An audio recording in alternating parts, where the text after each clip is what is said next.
Hi everyone, join me today as I paint this cute florist in ink and watercolor. I'm going to start with my sketch already done and inked on the page. If you wish to purchase the free traceable PDF along with the full pack that includes this video without ads in it, then you can go to the link on the screen now, and it is also listed in the description box below. I'll spray my paints to activate them, and then I want to mix up a vintage sort of green for the wall of the florist. I'll start with some Viridian and then add some Hooker's green to that, and then just dull it down a bit with some neutral tint. I like the look of that. I'm going to water this color down a lot, so I'm going to jump between putting the paint down that I've mixed as well as adding some water to it, and just to keep it nice and light. And also I'm going to vary the color a little bit by jumping into some of those other colors that I mixed up individually, so dropping in some Viridian and neutral tint as well as the color that I've mixed up here and there. So I'm going to go across the whole exterior wall, mixing between these colors to try and get some variation and a slightly mottled effect to the wall. That's going to give it a bit more of a weathered and vintage look to it.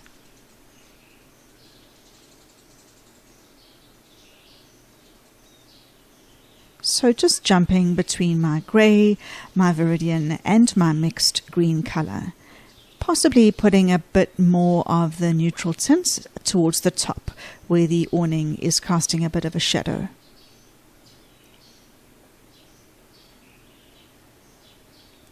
Dropping these colours in wet and wet means that they blend nicely and give it that nice mottled effect.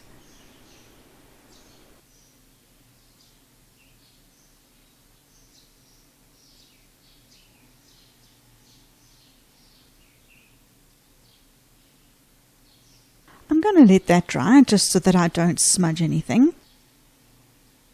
And now I'm going to work on the signage. I'm going to take some Naples Yellow. I'm going to put that in around the inside of the sign, but I also want to give it a little bit of a mottled or vintage effect as well. So I'm going to get this down, but then I think I'm going to add some neutral tint, also working wet and wet to get that same weathered look. So here I'm taking the neutral tint and I will just drop that in around the signage just to give it a bit of texture.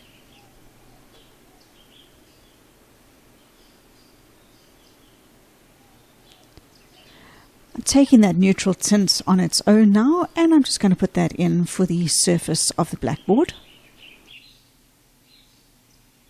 And then I'm just going to let this dry again so that I don't put my hand in anything. I'm mixing up a slightly thicker consistency of that neutral tint, and I'm going to just put some water down first around the edge of the sign and then drop that neutral tint around the full perimeter of the sign.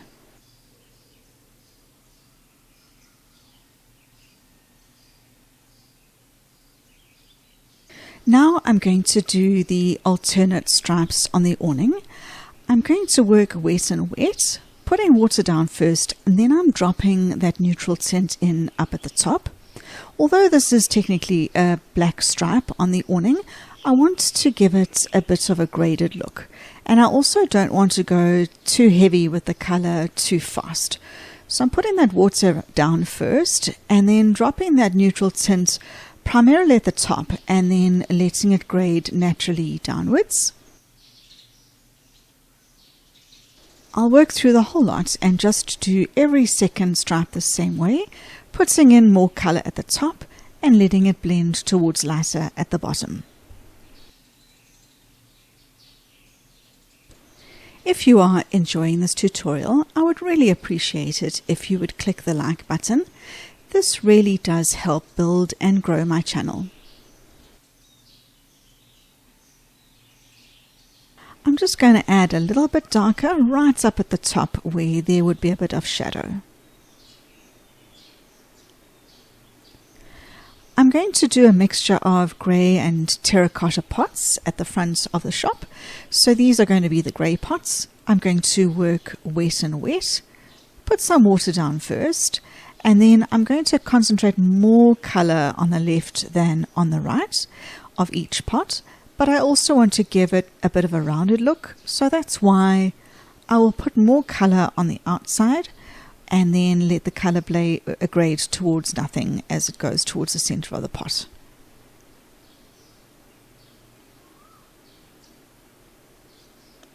So a bit of colour on both sides with a bit more colour on the left than on the right.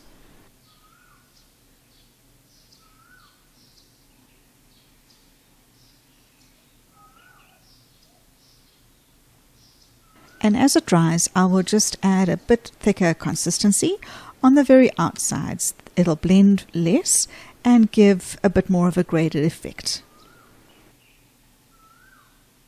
Now I'm going to mix up some burnt sienna. I'm not going to work on the pots immediately next to the ones that are still wet, but I'm going to work on the other ones that I can. Working wet and wet again, I'm going to put some water down on these pots, and then I'm going to do exactly the same that I did with the grey. And then I apologize here because I'm not quite sure why the camera stopped filming, but you can see on the pots that I've done that I did exactly the same thing as I did with the grey, where I put the more concentrated colour on the outside and let it grade to almost nothing down the centre of each of the terracotta pots. Now I'm working on the white stripes on the awning. Working wet and wet again, I've put my water down and I'm just adding the neutral tint in a light consistency up at the top and then allowing it to grade down.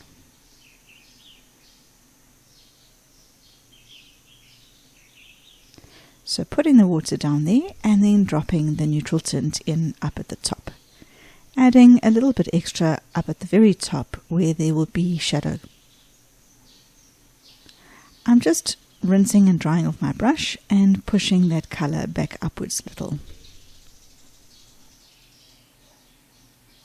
And one more pass with the darker colour along the very top of the white sections. The bottom parts of the awning is not wet, so I can take my neutral tint in a thicker consistency now and do the shadow areas on the black stripes. So I'm just adding in that neutral tint in a darker consistency, and that'll show that the awning is folded over. I'll come back when it's dry and do the shadow area for the white stripes. I'm going to take that neutral tint and now put it on the two shorter sides of the sign. And then mixing the neutral tint with my green mix together, I'm also going to do some shadows around the inside of the rims, around the door and below the windows.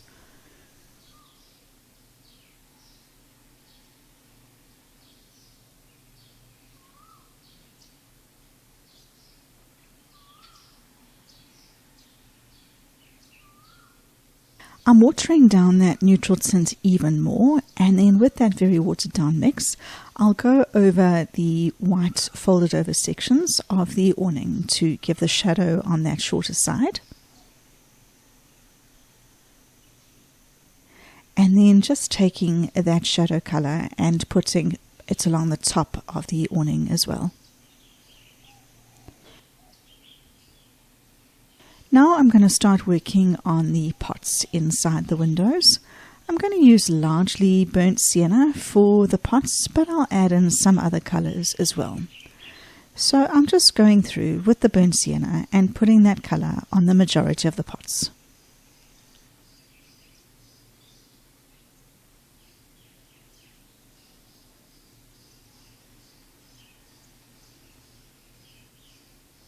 And now I want to make some greyish pots, so I'll just add some French ultramarine to my burnt sienna and do some of the pots in the grey.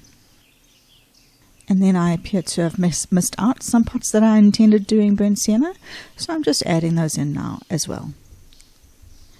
Now I want to do new gamboge to make some yellow pots.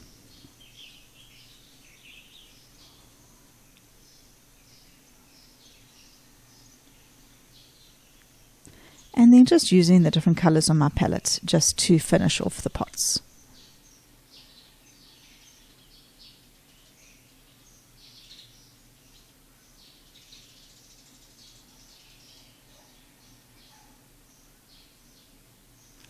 Taking that burnt sienna now in a thicker consistency, I'm going to do some shadow work around the pots at the front of the shop.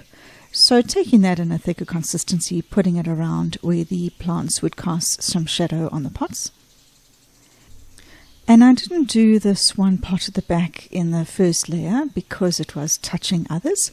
So I'm doing a light grey colour on this back pot. Then I'm going to take neutral tint and do the shadow of the plants on the pot for the grey pots. And now I'm going to let that dry. Time to work on some green foliage now. So I'm going to take my Hansa Yellow light and add it to the green mix that I already had there to give a light accent colour on my hanging baskets. I think I need a bit more yellow. So I'll start with the Hansa Yellow light first on its own up at the top of the hanging baskets.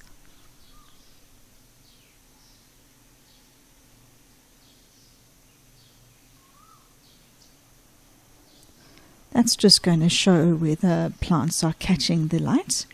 Then I'll take my lighter green mix and start off by dropping that below and allowing it to blend its way upwards. I'm going to do the same thing for a lot of the plants that are inside the shop window, putting my yellow colour down first and then adding the lighter green after that.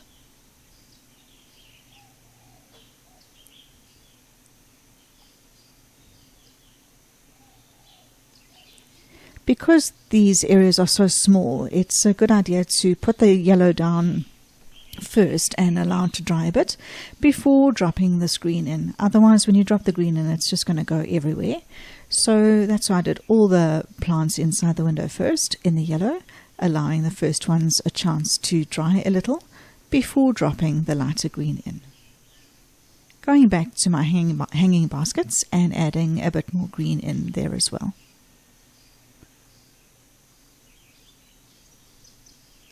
I'm just mixing up more of the light green colour and then adding that into the plants in the window. I'm just going to keep on adding the greener colour to the bottom of the hanging baskets so that I can get a little bit of a contrast from the yellow to the green in those plants. Now I'm going to turn my attention to the flowers in the pots outside the shop. Starting with some Hansa Yellow lights, I'm going to do a whole bunch of yellow flowers in this section. I'm going to darken that up with some new gamboge and do some of the flowers in one of the pots on the right hand side.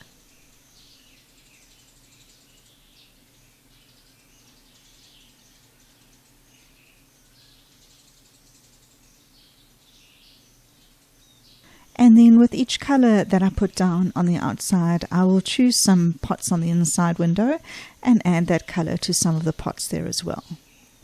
I'm going to take some cerulean blue and put that in this pot. These are definitely hydrangeas in my mind. I'm going to drop in some darker cobalt blue to put some accents in the hydrangeas. And then I want a bit of pinkish in there as well, so I'm going to throw in some cobalt violet. I'll come back and do some accent shadows on this at a later stage. And then using this colour on some of the pots inside. Now I want some orange, so I'm going to take some pyrrole orange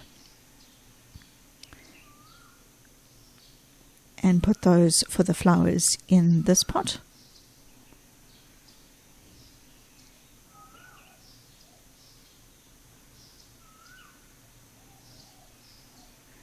And then I want some red, so I'll take some alizarin crimson. And I want a pop of bright red colour in this pot on the right hand side.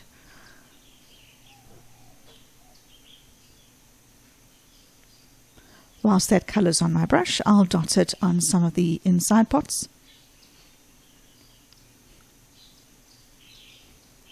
Now I want pinkish, so I've taken a quinacridone magenta. Maybe these are tulips or something.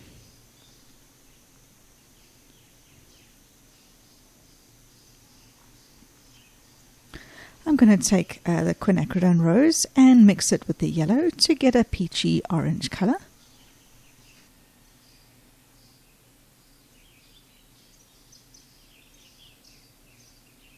And then add that to the pot on the right.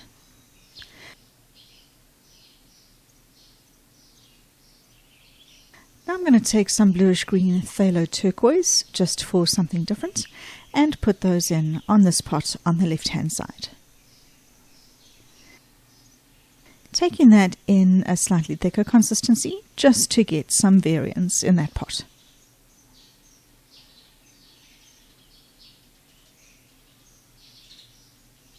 I want a peachy colour now, so I'm going to add some buff titanium, or white if you've got, to the quinacridone rose, and that I'm going to add to this pot at the front.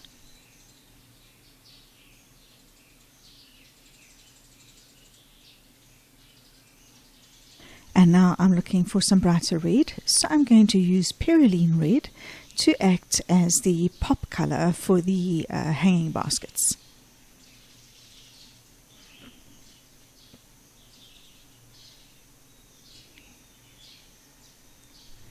And then I'll add that to some of the pots on the inside. Now I'm just going through areas that I might have missed, adding some colour and some green to whatever pots still need it.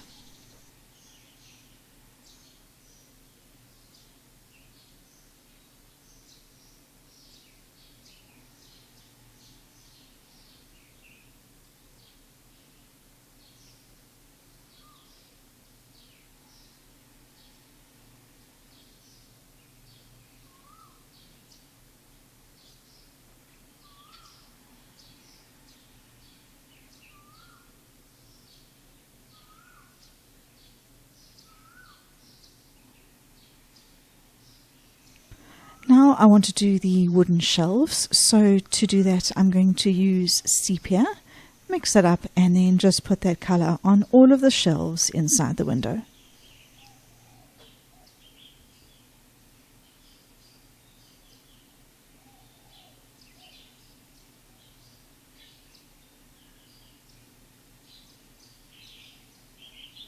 Taking quinacridone gold, I'm going to put that for the door handle.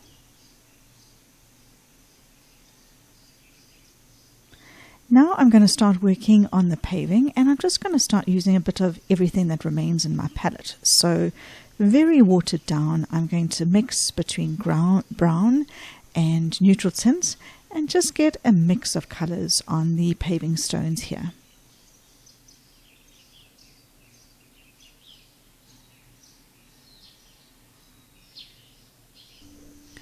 Now I'm going to work on the underside of the curb and the street, and to do that I'm going to use a watered down mix of neutral tint. I'll put the colour on the curb first and then spread that out onto the street area. And when I get onto the street area I'm going to do what is called dry brushing, where I'll use what remains on my brush, put my brush really on its side on the paper and brush it along its side. That'll catch some of the texture of the paper and give a little bit of a textured look to the street.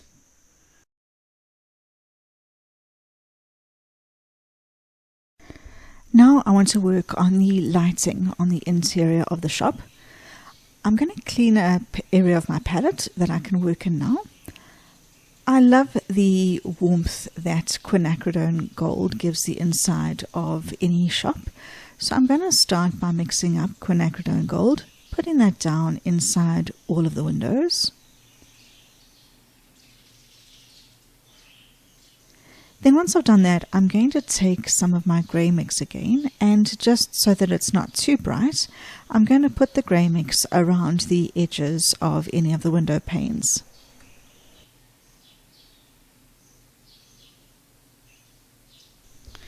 Then I'm going to go through the rest of the shop windows and touch up with the colour that's on my brush in any areas inside the shop that I haven't worked on yet.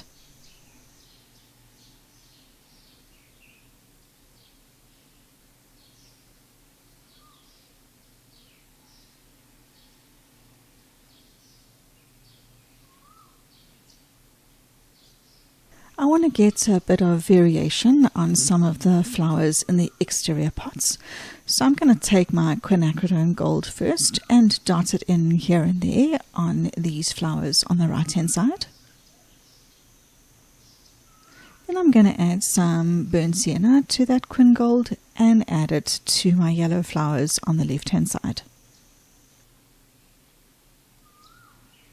I want to add a bit more shadow on the very top of the green sections inside the shop for the cast shadow of the awning. So I'm going to mix up this darker green color.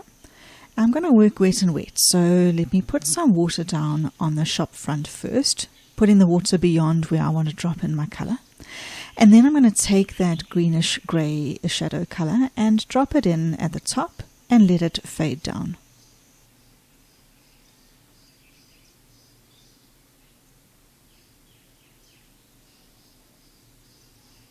I want to push that shadow a little bit further, so I'm going to take the neutral tints in a thicker consistency on my brush and drop that in at the top. Then I'm going to help it blend a little. I think that extra shadow has really helped to push the top of the shop backwards underneath the awning and give more of a contrast to the shadow. And then I'm going to mix up a sort of light to medium consistency mix of a grayish brown color and put that between the paving stones at the front of the shop.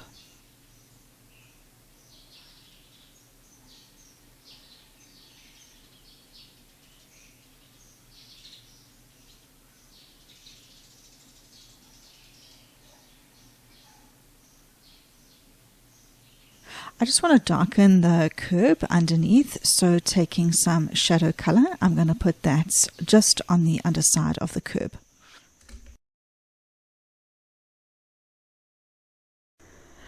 I am now going to use some pencil crayons to do some accents on my sketch. This is completely optional, and if you haven't got pencil crayons, you can also just as easily do what I'm doing with pencil crayon in watercolor. I'm also not entirely sold on the concept of using pencil crayons on cold pressed paper. As convenient as it is to use the pencil crayon for very intricate detail, you also have the texture of the cold pressed paper that you're working against, which makes your lines quite irregular in places. But you'll see that I'm going to use colors that complement the colors that I'm working with, like grays and burnt sienna, and just use that to do some more darkening of shadows here and there. It's very quick and easy to do the cast shadows of the pots on the paving, as I've done here. And now I'm going to use what's either called a blending stump or a paper stump, and that you can use to do some blending of the pencil crayon on the paper and to reduce some of that texture a little bit.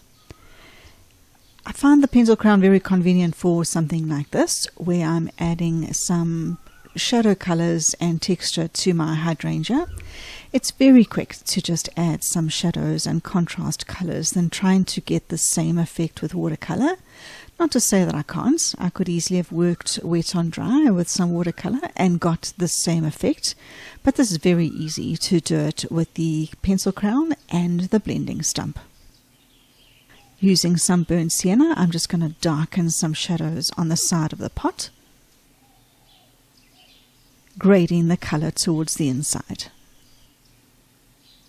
Now I'm going to use a Uniball Signo white gel pen to do some white accents here and there. I'm just activating the pen, it doesn't always work first time. And I'm going to do some white dots here and there on the hanging baskets and then on the hydrangea. It just makes it look like the sun is catching the light here and there. Some writing on the blackboard. And then I'm just doing some shadow on the blackboard with my pencil crayon. Adding a bit extra shadows here and there. A bit more detail with my white gel pen. And now, just because it's sitting here, I'm going to use my gold pen to do the little thing that the sign is hanging on, and a silver pen to do the chain that is holding the hanging baskets. Nothing left to do but to remove the tape. And there's my final sketch. Thank you so much for joining me today. Please hit the like button if you enjoyed it, and I'd love to hear from you in the comments box below. Until next time, bye for now.